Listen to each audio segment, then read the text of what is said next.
열왕기상 9장 4절에서 9절 말씀을 봉독하겠습니다.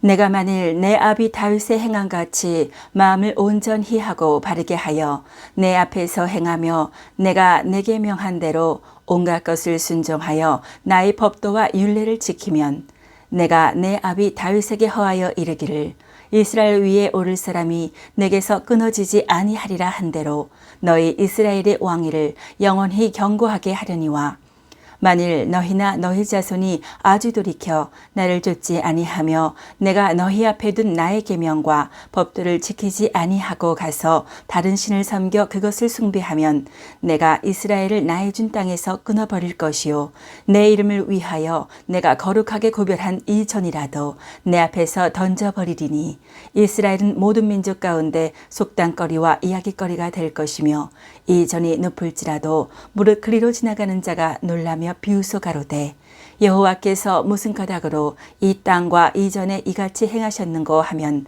대답하기를 저희가 자기 열조를 애굽 땅에서 인도하여 내신 자기 하나님 여호와를 버리고 다른 신에게 부종하여 그를 숭배하며 섬김으로 여호와께서 이 모든 재앙을 저희에게 내리심이라 하리라 하셨더라.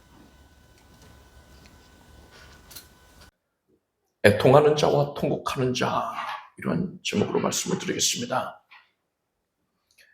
애통하는 것과 통곡하는 것 사이에 어떤 차이가 있습니까? 국어사전을 보면은요, 애통하는 것은 몹시 슬퍼해서 가슴 아파하는 것이고, 통곡하는 것은 소리를 높여서 슬프고 서럽게 우는 것을 뜻한다고 나와 있습니다. 두 단어 모두 다 슬픈 감정을 표현하는 비슷한 단어라고 할 수 있습니다. 그래서 성경의 원어인 구약 히브리어, 신약 헬라어에서도 이 애통하는 것과 통곡하는 것을 별다른 차이 없이 혼용해서 쓰곤 합니다. 그렇지만 여러분, 우리말에 있어서는요, 이 애통함과 통곡하는 것이 의미상에 약간의 차이가 있습니다. 애통한다는 것은 몹시 슬퍼하면서도 그럼에도 불구하고 어렵게나마 자기 감정을 추스를 수 있는 그러한 상태입니다. 그런데 통곡이라는 것은요, 도저히 감정을 추스리지를 못하는 겁니다. 그래서 절망 가운데에 자지러지게 울부짖는 그런 모습인 겁니다. 감정을 추스를 수 있느냐 없느냐, 이런 차이라고 할 수 있지요. 우리말에서는 이 애통보다 통곡이 더욱 극렬한 슬픔을 표현하는 말이다라고 할 수가 있어요. 그래서 원어 성경에서는 이 두 단어를 혼용해서 썼지만, 별다른 구분 없이 썼지만, 우리말로 번역을 할 때에는, 이 히브리어 헬라어 성경을 한국어로 번역을 할 때에는 대부분의 경우에 이런 뉘앙스의 차이, 애통과 통곡을 뉘앙스를 구분을 해서 번역을 해 놓았습니다. 저는 오늘 이러한 관점에서 이 애통하는 것과 통곡하는 것의 영적인 차이에 대하여 말씀을 드릴 겁니다. 그리고 우리가 마지막 날에 통곡하지 아니하기 위해서는 어떻게 해야 되는가에 대해서 중요한 메시지를 여러분들께 전달해 드리고자 합니다. 오늘 본문에서 하나님께서는 솔로몬 왕에게 이렇게 말씀을 하십니다. 하나님을 잘 섬기면, 이스라엘의 하나님을 잘 섬기면 내가 복을 내릴 것이다. 그런데 만약에 하나님을 제대로 섬기지 아니하고 우상을 숭배한다면 하나님께서 벌을 내리셔서 그들을 약속의 땅인 가나안 땅에서 쫓아내 버리실 것이고, 이때에 하나님이 지으신, 하나님이 사랑하는 예루살렘 성전도 돌아보지 않고 무너뜨려 버린다, 이렇게 말씀하셨습니다. 우리는 이 말씀을 대할 때에 하나님께서 그렇게 말씀하셨구나, 성경이 다른 부분에도 뭐 그런 비슷한 내용이 있잖아요. 그러니까는 그냥 끄덕끄덕하고 지나갈 수가 있습니다. 어찌 보면 무덤덤하게 이 말씀을 대할 수가 있습니다. 그렇지만 이스라엘 백성들은 달랐어요. 이 말씀을 우리처럼 그렇게 무덤덤하게 그냥 지나칠 수가 없었습니다. 왜 그럴까요? 여러분, 오늘 본문인 이 열왕기서, 그러니까는 열왕기상, 열왕기하 이 말씀은요, 이스라엘 백성들, 구체적으로 유다 백성들이죠. 그들이 바벨론에 끌려와서 포로 생활을 할 때에 기록이 된 겁니다. 이스라엘이 우상 숭배하다가 북쪽 왕국인 북이스라엘은 아수르 제국에 의해서 멸망당했습니다. 아예 뭐 혈통이 남지 않았어요. 선민의 지위를 완전히 상실해 버립니다. 그리고 남유다는 우상 숭배하다가 바벨론 제국에 의해서 멸망을 당하고 백성들이 바벨론으로 포로로 끌려가게 됩니다. 바로 이 시점이에요. 포로로 끌려온 백성들이 운하 공사하는데 동원이 되고 가장 고생을 합니다. 이때 수많은 자들이 또 공사 현장에서 죽었다, 사고로 죽었다 합니다. 이렇게 고통 중에 있는 유다 백성들, 그들 가운데에 이름이 알려지지 아니한 선지자라던가 아니면 서기관, 그러니까 성경을 필사하는 서기관과 같은 영적인 지도자들, 그에게 하나님께서 누군가에게 하나님의 말씀을 내리신 거예요. 하나님께서 영감을 내리셔서 그로 하여금 열왕기서를 집필을 하게 한 겁니다. 그래서 이 유다 백성들, 이스라엘 백성들을 포로로 끌려온 이스라엘 백성들에게는요, 열왕기서 말씀이 각별한 겁니다. 포로로 끌려온 자신들의 처지를 하나님께서 보시면서 그 말씀에 합당한 말씀을, 가장 적절한 말씀을 내려주신 거란 말이에요. 여러분 생각해 보십시오. 포로로 끌려온 백성들, 이들이 하루 종일 뼈 빠지게 고생을 하고 숙소로 돌아와서 곧바로 잠자리에 들었겠습니까? 그럴 리가 없어요. 여러분 입장 바꿔 생각해 보십시오. 여러분이 북한 주민인데 하나님을 신실하게 섬기다가 발각됩니다. 그래서 예수 믿는다는 그 이유 때문에 붙잡혀서 다행히 총살은 면했고 수용소로 끌려갔어요. 그곳에서 고된 노동을 하면서 하루하루를 지내고 있습니다. 그렇게 하루 일과를 마치고서 뭐 밥도 잘 안 주잖아요. 굶주리고 있어요.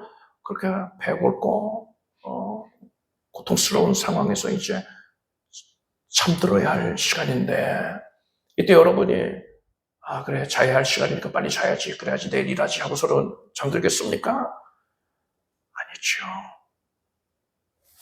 말씀도 못 읽고 있고 성경 뺏겼으니까요.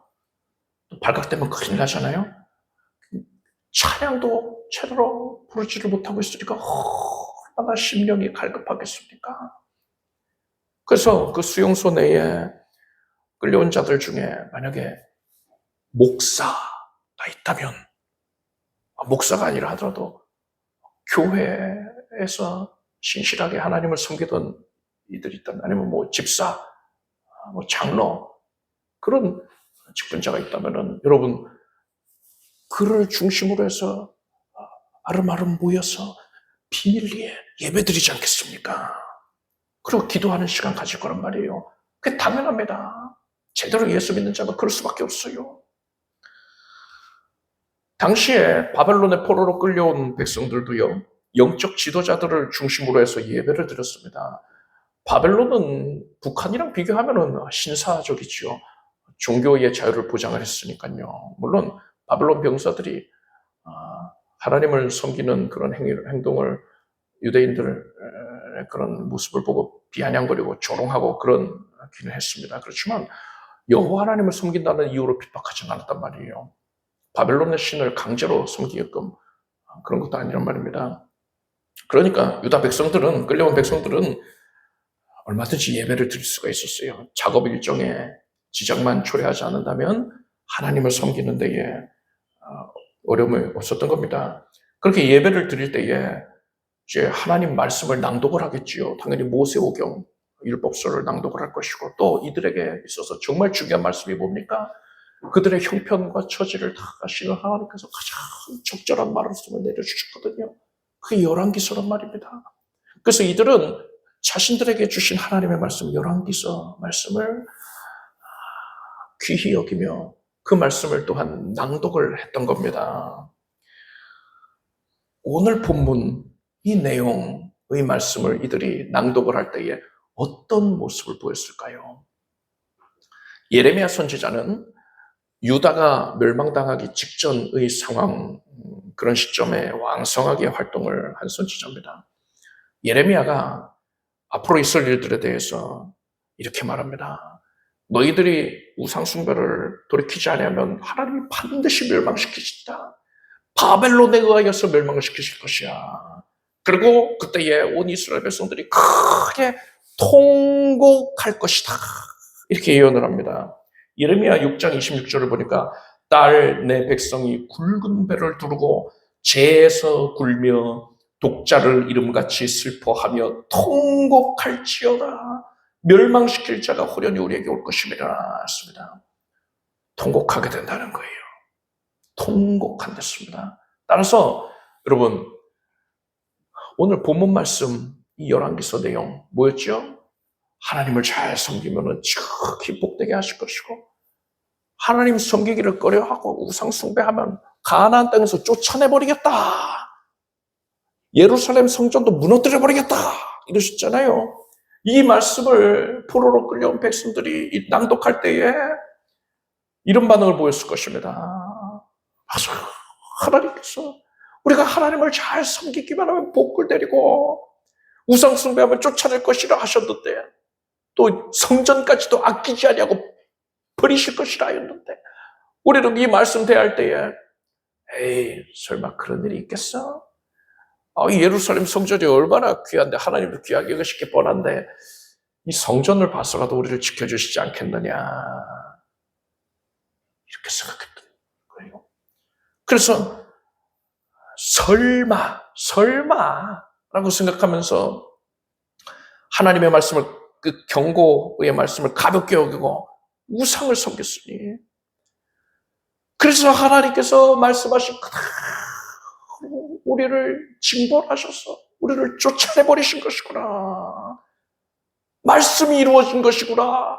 참으로 후회스럽구나 하고서는 이들은 가슴을 치면서, 가슴을 찢으면서 통곡하였던 거예요. 포로로 잡혀온 이들이 이 말씀을 대할 때 통곡했던 겁니다. 뭘 했다고요? 통곡한 거예요. 하나님의 말씀, 하나님의 경고를 무시한 자들은 이렇게 결국 통곡하게 되는 겁니다. 그런데 이러한 통곡은 예표예요. 마지막 때에 이러한 통곡이 재현이 될 것입니다. 이스라엘 백성들이 바벨론에 끌려가서 후회하고 통곡을 했던 것은 말세에 있을 대대적인 통곡을 예표하는 것이었습니다. 예수님께서 마지막 때에 있을 일들에 대하여 열처녀 비유를 들어서 이렇게 말씀하셨습니다. 10명의 처녀들이 있었는데 이들이 신랑을 맞이하러 나갔습니다. 그러니까 들러리로서 나간 겁니다. 이스라엘의 결혼 풍습에는 신랑이 신부의 집을 방문하는데 신부 측에서는 신부의 친구들 한 10명을 내보내서 신랑을 맞이하는 그런 관습이 있었습니다. 10명의 처녀들, 이들은 신랑이 늦게 올 수도 있겠다 싶어서 등에 불을 밝혀서 들고 나갔습니다. 그런데 신랑이 좀처럼 오지를 않는 겁니다. 그래서 10명의 처녀들 모두 다 꾸벅꾸벅 졸게 되었어요. 그러다가 신랑이 온다! 라는 소리가 들려서 깨어보니까 10명 중에 5명은 등불이 꺼져가고 있는 겁니다. 등불이 꺼져서는 신랑을 맞이할 수가 없어요. 예가 아닙니다.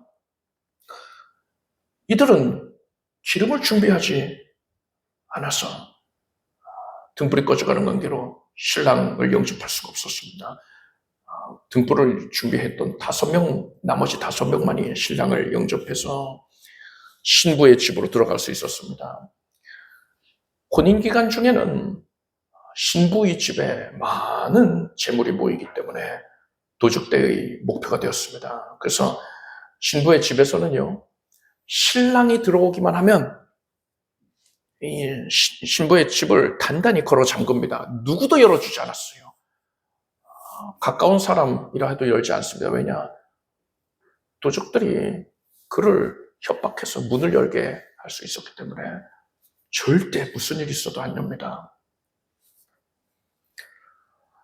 10명의 처녀의 중에서 신랑을 영접하지 못한 5명들, 이 5명은 신부의 집에 들어올 수가 없었지요. 이제 조금 있으면 도적대가 들이닥칩니다. 신부의 집에 공격하지는 못하지만 도적대가 그냥 가겠습니까? 5명의 처녀들, 배회하고 있는 이 5명의 처녀들이 그냥 둘 리가 없는 거예요. 이제 큰 어려움을 당하게 된 겁니다. 여러분, 이 말씀에서 10명의 처녀들은 마지막 때의 성도를 뜻합니다. 그리고 신랑은 예수님을 뜻하고 신랑이 오는 것은 예수님께서 재림하신 것을 뜻합니다. 10명의 처녀들 모두 다 등을 들고 있었어요. 예수님이 재림하시기 전에 성도들이 보이는 모습을 보면 신앙생활의 겉모습은 별다른 차이가 없다는 겁니다. 그런데 하나님께서는요, 그들이 가지고 있는 신앙이 참된지 거짓된지를 분별하시는 겁니다. 그걸 확인하시는 거예요. 그것을 위해서 분별의 잣대를 들이미시는 겁니다. 이 잣대는 사람마다 다 다르게 적용하실 수도 있을 것입니다. 이 열처리 비유에서 사용된 이 잣대가 뭡니까? 오랜 시간이지요. 신랑이 오랜 시간 동안 오질 않았습니다. 10명의 처녀들이 한 사람도 빠짐없이 깜빡 잠이 들 정도로 오랜 시간이 지났어요. 여러분, 이 이야기에서 이 처녀들이 잠이 든 것은 잘못이 아닙니다. 그것을 예수께서 책망하시지 않았거든요. 그것을 지적하지 않으셨어요. 이들이 잠들었다는 것은 그만큼 오랜 시간이라는 분별의 잣대가 사용됐다. 명확한 잣대가 사용됐다라는 걸 뜻하는 거예요. 모든 성도들이 겉으로 보기에는 신앙의 모습이 차이가 없는 겁니다. 예수님 재림하시기 전에 차이가 없는 거예요. 그런데 하나님께서 분별의 잣대를 들이미시니까 어떻게 됩니까? 참된 신앙과 거짓된 신앙이 구별이 된단 말입니다.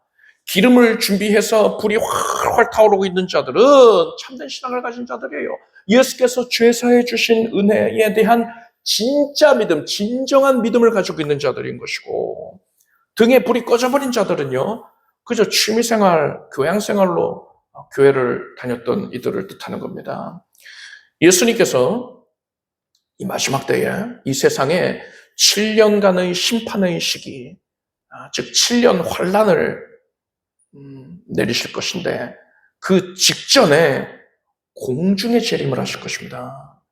예수님께서 공중에 재림을 하시는 그 당시에 이 땅에 살아있는 성도들, 그들 중에서 참성도, 그러니까 진짜 믿음을 가지고 있는 성도들은 데려가십니다.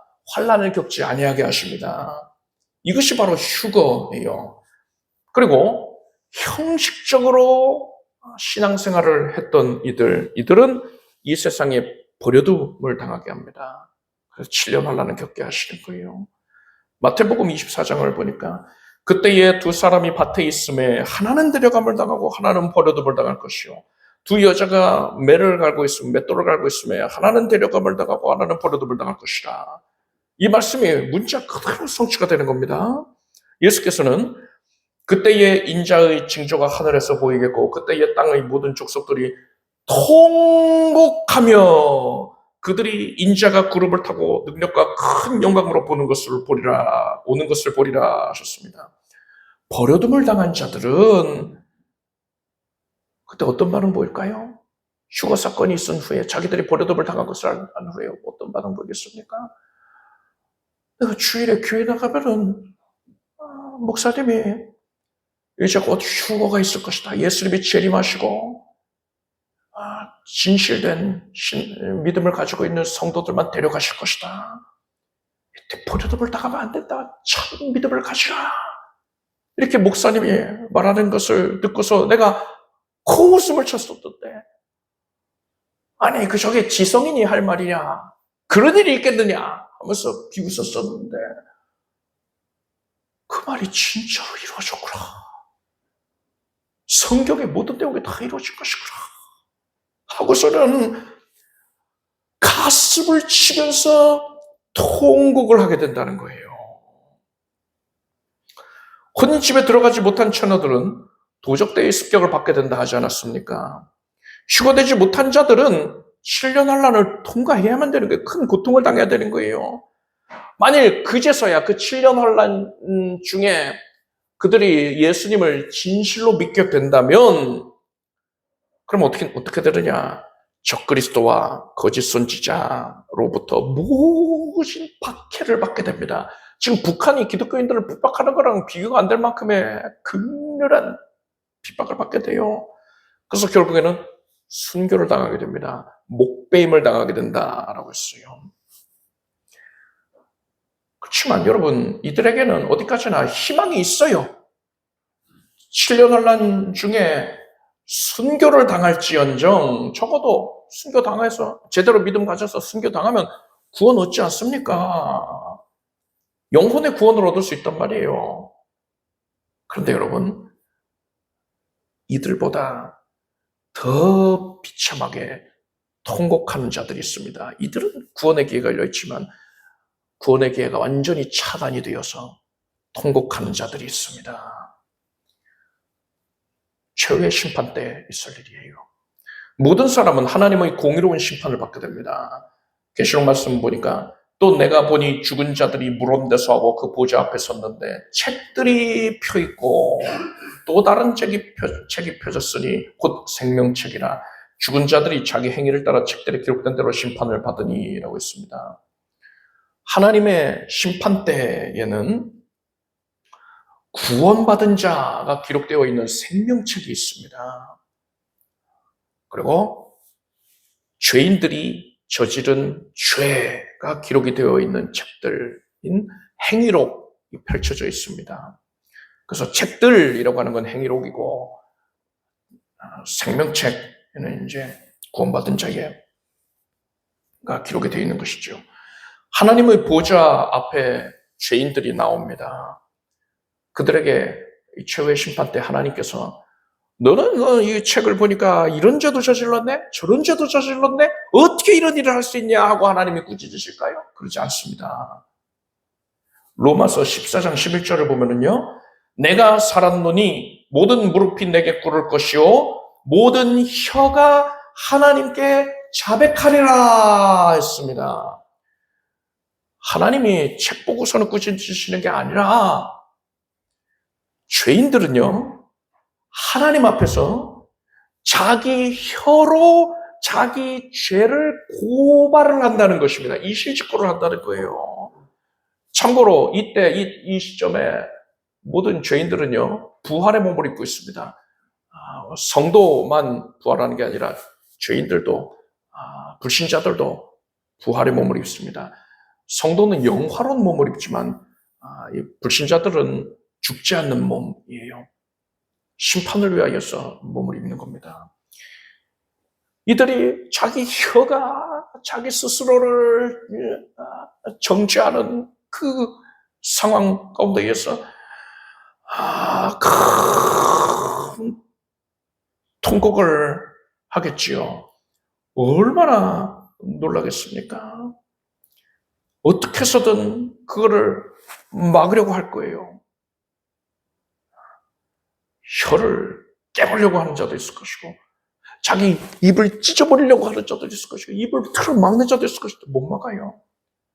그들은 통곡을 하면서 불타는 연못, 불못에 던져지게 됩니다. 불못이 열리기 전에는 음부에서 고통을 당하는데 그것을 이제 일반적으로 지옥이라고 부르지 않습니까? 근데 최종적인 궁극적인 심판의 장소 불못이 열린단 말입니다. 마귀와 타락한 천사들을 위한 형벌의 장소인 불못이 열리고 불신자들도 부활해서 거기에 던져지게 된단 말입니다. 여러분, 이러한 심판은 죄인들이 사람이 절대로 감당할 수 있는 수준의 것이 아니에요. 죄인들에게는 처절한 절망뿐인 것입니다. 그런데 여러분, 이렇게 감당할 수 없는 심판, 이것을 예수께서 대신 담당해 주셨습니다. 예수님이 우리를 사랑하셔서 이 어마어마한 심판을 우리를 위해 대신 담당하시고서는 이 사실을 믿는 자에게는 이 은혜가 적용이 되어서 그 사람은 심판을 면함받게 해주신 것입니다. 예수께서 여러분의 죄를 대신 담당하셨다. 죄값을 대신 치러주셨다. 대신 심판받으셨다. 이 사실을 여러분 믿으십니까? 그런데 여러분, 이것을 믿습니다. 이렇게 말하는 것은요, 사실 쉬운 일이에요. 앞서 말했던 기름을 준비하지 않았던 5 처녀들, 이들도 여기에 속하는 성도들은요, 예배 때마다 다른 성도들을 따라서 아멘, 아멘, 믿습니다, 아멘 했을 거예요. 또 은혜스럽다, 은혜 받았다, 이런 말도 자주 했을 겁니다. 그게 교회 다니는 성도들이 일반적으로 하는 말이잖아요. 그들은 분명 형식적인 가짜 믿음을 가지고 있었는데 자기 믿음이 진짜라고 착각을 하고 있었던 것입니다. 큰일 나죠. 절대로 착각하면 안 됩니다. 여러분, 진짜 믿음과 가짜 믿음을 어떻게 구별할 수 있습니까? 그 구별법을 알려드리겠습니다. 진짜로 믿는다면 그에게는 반드시 애통함이 있습니다. 내가 추악한 죄인이라는 것을 깨달았기 때문에 그래서 애통해야 하는 것이고요. 그런 더러운 나를, 추악한 나를 살리기 위해서 다른 사람도 아니고 하나님의 아들께서, 성자 하나님께서 나를 위해서 대신 죽어주셨다. 이 사실에 이게 너무나 충격적이고 몸서리치게 감사한 겁니다. 그리고 또 한편으로는 너무나도 죄송스러운 거예요.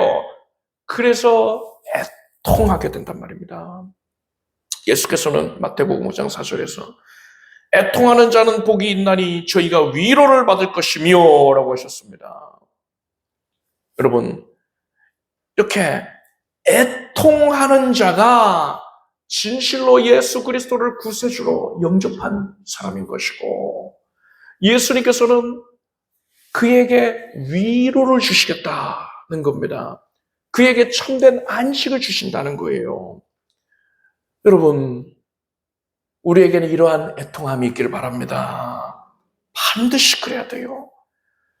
이러한 애통함이 있는 자만이 참으로 기름을 준비한 자인 것이고 심판을 면함받은 자인 것입니다. 여러분, 여러분의 가족분들, 또 친지들 중에, 그리고 친구 중에, 이웃들 중에 예수님을 아직 믿지 않는 이들이 있습니까? 이제 그들이 장차 겪게 될 일들에 대해서 제가 말씀을 드리겠습니다. 그들의 미래를 예언하겠습니다. 제가 무슨 신통력이 있어가지고 이 말을 하는 게 아니라 성경에 정확하게 기록이 되어 있기 때문에 말씀을 드리는 거예요. 최후의 심판날에 그들은, 그러니까 여러분이 사랑하고 있었던 이들 중에 예수 믿지 않는 이들, 그들은 한 사람도 빠짐없이 하나님의 심판대 앞에 서게 됩니다. 공의로우신 하나님 앞에 서게 된 죄인들이 얼마나 두렵겠어요. 그런데 그들의 혀가 스스로 움직이면서 자기를 정죄한단 말입니다. 너무나 당혹스럽지요. 이게 어떻게 된 일이야? 입을 틀어막고 혀를 깨물고 입을 쳐서 뭉그러뜨리려고도 할 겁니다. 그런데 어떤 시도도 자기 스스로를 정죄하는 것을 막을 수가 없어요. 그들은 가슴을 치면서, 가슴을 치는 정도가 아니죠. 가슴을 찢으면서, 쥐어뜯으면서 통곡을 할 것입니다. 하나님, 나를 용서해 주십시오. 예수 믿어야지만 구원을 받는다는 그 말을 내가 하찮게 여겼었는데, 그랬던 나 자신을 저주합니다. 하나님, 내가 이제는 예수 믿겠습니다. 이렇게 외치지 않겠습니까? 그런데 이미 늦었어요. 기회가 없어요. 히브리서 말씀에 한 번 죽는 것은 사람에게 정하신 것이요 그 후에는 심판이 있으리니 했습니다. 이 세상에서의 삶이 끝나면 기회가 없어요. 심판만 있는 겁니다. 그래서 이 세상에서 살아있을 동안에 예수 믿어야만 되는 거예요.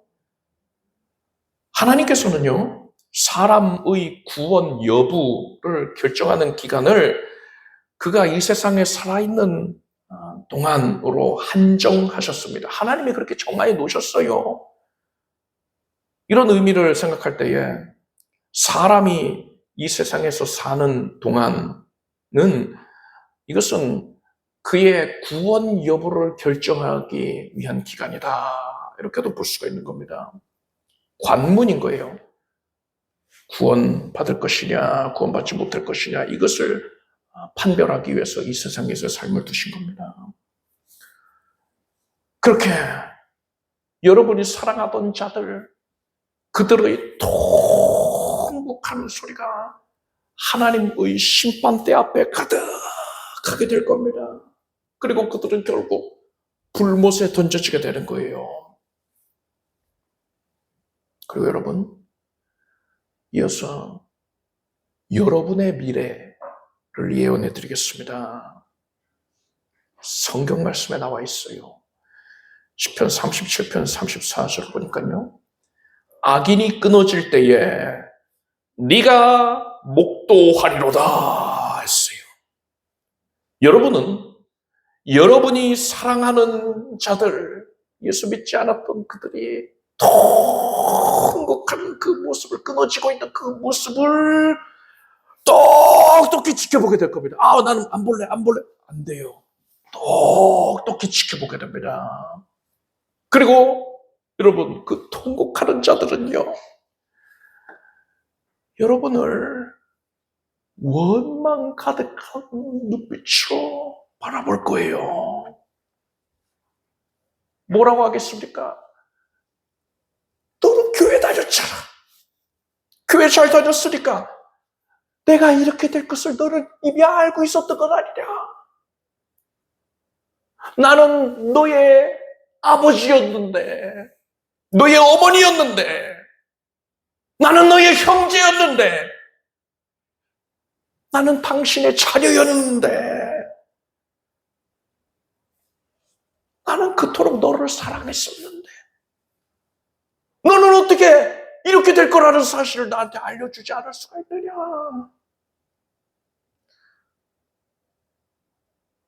나는 마귀에게 눈이 가려진 상태였단 말이다.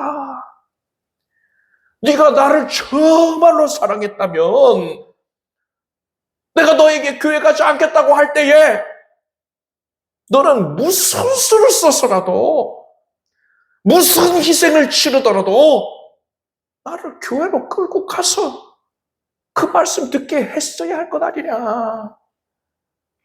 나는 네가 원망스럽다. 정말로 원망스럽다. 이렇게 통곡을 한단 말입니다. 여러분이 그 모습을 보지 않으려고 해도요, 볼 수밖에 없어요. 성경에 기록되어 있잖아요. 보게 됩니다. 그렇게 통곡하는 자들이 바로 우리 가족이란 말이에요. 친구요. 내 주변에 예수 믿지 않던 자들, 그들의 미래가 이렇단 말입니다. 통곡하는 그 모습을 바라보게 되는 것, 이게 바로 나의 미래란 말입니다. 성경은 예수 그리스도를 믿어야지만 구원을 받고 믿지 않으면 심판을 받는다. 이렇게 분명하게 말씀하고 있습니다. 이 말씀에 순종하지 않으면 심판날에 통곡할 수밖에 없습니다.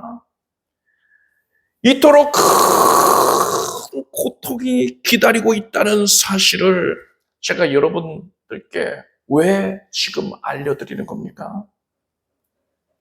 여러분의 마음을 아프게 하려고, 여러분 괴롭게 하려고 제가 그러는 겁니까? 아니에요.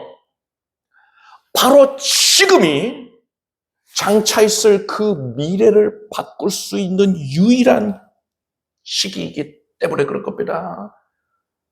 지금밖에 기회가 없어요.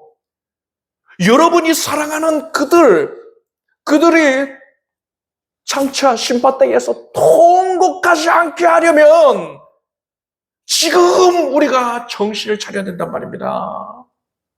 성경은 너는 말씀을 전파하라. 때를 얻든지 못 얻든지 항상 힘쓰라. 이렇게 교훈하고 있습니다. 하나님께서 이토록 여러분에게 복음 전할 것을 강조하여 말씀하고 있는데, 우리는 복음을 전하고 있었습니까? 그러지 않았다면 우리는 복음 전하지 않았다는 그 사실로 인하여서 그것 때문에 애통해 하기를 바랍니다. 애통해야 돼요. 여러분, 마귀에게 속아서 지옥으로 끌려가고 있는 가족들과 친구들을 보면서 애통하기를 바랍니다. 제가 이 말씀 드리는 거는 우리 교회를 부흥시켜야 되니까 사람을 데리고 나오십시오 하는 게 아니에요.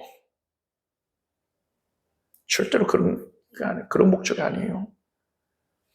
그들이 결국에 가슴을 찢으면서 통곡을 할 것이 뻔하기 때문에, 너무나 분명하기 때문에, 그것이 예언되어 있기 때문에 여러분은 그들이 심판받는 모습을 지켜보며 안타까워할 것이 너무나 분명하기 때문에 지금 그들에게 복음을 전하여서 그들이 복음 듣고 그들이 지금 애통할 수 있는 마음을 갖게 해주라는 겁니다. 여러분이 진실로 여러분의 가족들을, 여러분 이웃들을 사랑한다면 어떤 희생을 치른다 하더라도 반드시 그래야만 되는 겁니다. 그래서 그들도 나 자신이 얼마나 추악한 죄인인지를 깨닫고서 애통할 수 있게 해줘야만 합니다. 나를 위해서 예수께서 죽으신 은혜를 깨닫고서 감사와 죄송한 마음 가운데에 애통할 수 있게 도와줘야 되는 거예요. 이렇게 애통한 자들만이 심판날에 통곡하지 아니할 수가 있는 겁니다. 여러분, 하나님께서는 절대로 거짓을 말씀하는 분이 아닙니다. 괜히 위협하는 분이 아니에요. 여러분은 하나님의 말씀을 무겁게 진중하게 받아들이기를 바랍니다. 예수 믿으면 구원받지만 예수 믿지 않으면 심판받는다. 이 말씀은 반드시 성취가 됩니다. 이스라엘 백성들이 하나님을 잘 섬기면 복받고 하나님 섬기지 않으면 우상을 숭배하면 가나안 땅에서 쫓겨나게 될 것이다.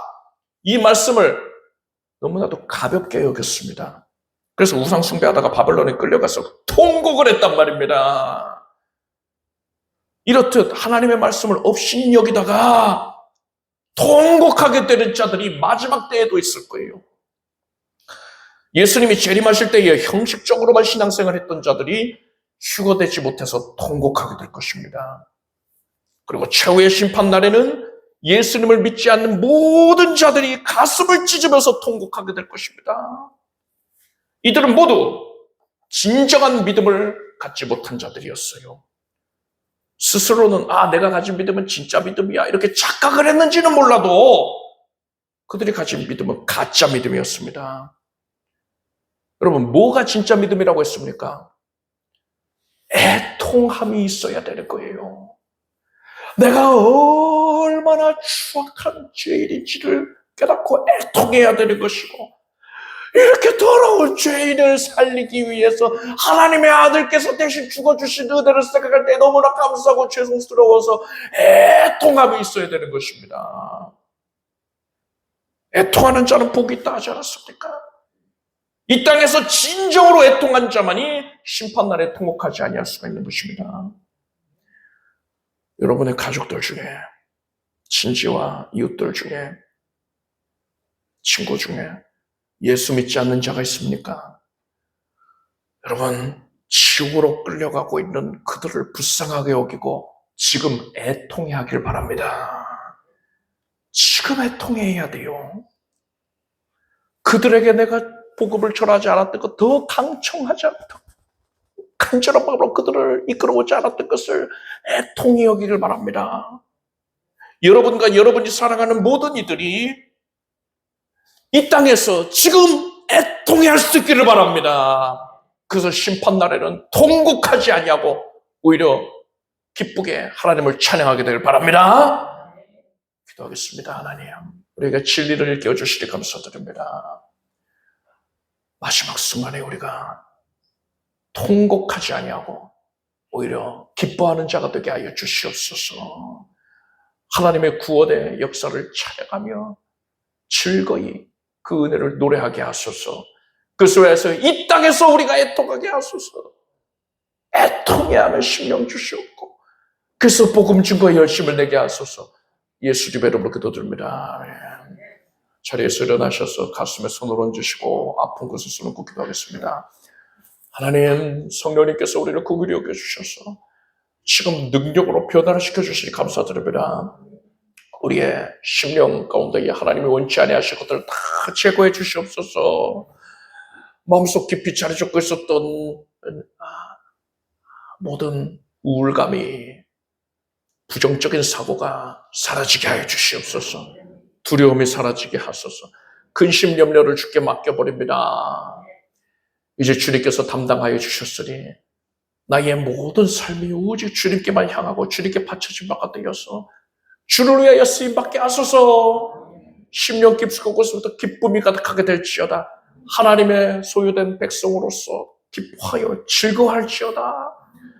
연약한 육신을 성령님께서 만져주시나이다. 성령께서 나를 만지셔서 내가 고침받았습니다. 하나님, 특별히 허리 질환, 연약을 치료해 주시옵소서. 뼈 마디가, 신경 조직들이 예수 이름으로 쾌역해 될지어다. 하나님이 이미 그리 고치셨는 줄 믿습니다. 모든 눌림으로부터 잘 쾌하여 주시옵소서. 머리에서 발끝까지 정하게 하시고 오장육부가 새로워지게 해주시옵소서. 항암 치료관에 하나님께서 특별히 은총을 내려주시옵소서. 하나님께서 일체의 부작용과 연약을 겪지 않게 해주시나이다. 몸속에 있어서는 아니라는 것들 다 사라질지어다. 성령의 거룩한 임재 앞에서 모든 흑암이 사라졌느니라. 생명으로 충만케 하시고 일체에 재발이 되지 아니하게 하여 주시옵소서. 하나님의 생명 주신 은혜를 노래하며 주를 위하여 살게 하여 주시옵소서. 하나님, 불면증을 고쳐주시옵고 심령 가운데에 또 육신 가운데에 큰 평강 가운데에 깊은 안식을 누리게 하여 주시옵소서. 하나님의 위로가 충만할지어다. 우리의 삶 전체는 하나님의 것입니다. 온 가족들을 예수께 맡깁니다. 예수께서 붙들어 주시고 강군적으로 역사하셔서 그들의 심령 가운데에 진리를 알게 하여 주시고 애통하는 심령 주시옵소서. 하나님을 진실되게 섬겨서 이 땅에서 그리스도 예수의 좋은 군사로 쓰임받게 하여 주시옵소서. 하나님께서 이루실 놀라운 일들을 바라봅니다. 믿음으로 바라봅니다. 이루어 주시옵소서. 물질의 연약을 해소하여 주시고 가정마다 간절히 호소하고 있는 제목들을 귀 기울여 들으시고 응답을 주시옵소서. 만남의 복이 있을 것이고 태의 문이 열려질 것이고 순상케 될지어다. 직장과 진학의 문을 하나님께서 열어주셨고 직장 내에서 삶의 현장 가운데서 늘 으뜸이 될지어다. 예수님의 이름으로 기도드립니다. 믿음대로 될지어다. 이렇게 박수 올리겠습니다. 자리에 앉으십시오. 준비하신 예물을 정성된 마음으로 드리겠습니다. 드리신 예물 위해 축복 기도하겠습니다. 하나님 감사드립니다. 모든 것이 하나님의 은혜입니다. 하나님의 사랑의 역사였습니다. 하나님만 높임 받으소서. 우리의 삶 전체를 거두시고 하나님께서 하나님의 일을 이루기 위하여서 우리를 사용해 주시옵소서. 드리는 즐거움이 날로 더하게 해 주시옵소서. 예수님의 이름으로 기도드립니다. 교회 소식을 말씀드리겠습니다. 자, 오늘은 사경의 다니엘에서 말씀을 배웁니다. 다니엘은 굉장히 중요하죠. 또 어려운 말씀도 있고 그릇 해석하는 이단들이 굉장히 많아요. 그래서 여러분이 정확하게 다니엘서를 알아두실 필요가 있습니다.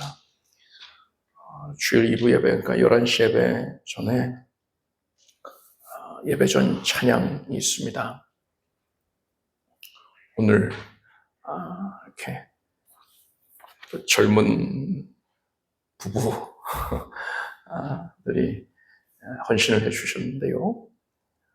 한 팀은 여수에서 올라오시고 한 팀은 또 강진에서 올라오신단 말이죠.